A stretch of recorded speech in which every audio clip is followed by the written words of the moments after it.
नमस्ते, मी Snehal दर्पणकर. SP9 मराठीमध्ये आपलं पुन्हा एकदा स्वागत. तर पाहूयात आजची विशेष बातमी. कोल्हापूर येथील बॉर्डरलेस वर्ल्ड फाउंडेशनचे वरिष्ठ सल्लागार आणि समाजसेवक श्री गणीबाई आजरेकर यांच्याविषयी कृतज्ञता व्यक्त करणारा भावनिक व प्रेरणादायी संदेश सध्या चर्चेत आहे. गेल्या अनेक वर्षांपासून त्यांनी शिक्षण, संस्कार आणि मानवतेच्या मूल्यांची सांगड घालत असंख्य विद्यार्थ्यांच्या आयुष्यात सकारात्मक बदल घडवून आणला आहे. तर पाहूयात आजची सविस्तर बातमी. न्यूज 1. छत्रपती शाहू महाराजांच्या समतावादी विचारधारणेतून प्रेरणा घेत गणीबाई आजरेकर मुस्लिम बोर्डिंगच्या माध्यमातून विद्यार्थ्यांना केवळ शैक्षणिक ज्ञान देत नाहीत, तर त्यांच्यात सामाजिक भान, शिस्त आणि मूल्यांची जपणूक करण्याचे कार्य करत आहेत.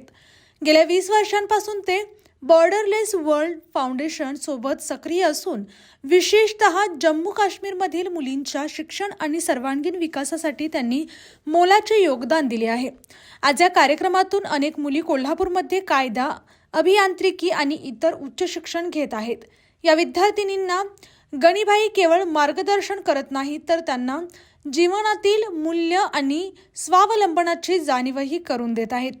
अलीकडेच या मुलींनी श्री ज्योतिबा यात्रेत सहभाग घेत सज सेवा ट्रस्टच्या माध्यमातून मोफत अन्न सेवा वाटप केले.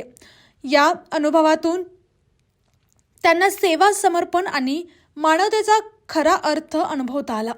महाराष्ट्राच्या संस्कृतीशी जवळीक साधत त्यांनी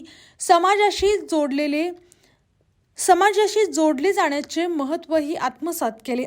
हा उपक्रम केवळ सेवा नसून संस्कारांशी आणि मनांना जोडणारी एक सशक्त चळवळ ठरत आहे. गणीबाई आजरेकर यांच्या निस्वार्थ मार्गदर्शनामुळे अनेक मुलींच्या आयुष्याला नवी दिशा मिळत असून समाजात माणुसकी, प्रेम आणि विश्वासाची साखळी अधिक दृढ होत आहे. गणीबाई आजरेकर यांच्या कार्याबद्दल सर्व स्तरातून त्यांच्यावर कौतुकाचा वर्षाव होत असून त्यांच्या योगदानाबद्दल मनपूर्वक आभार व्यक्त करण्यात येत आहेत.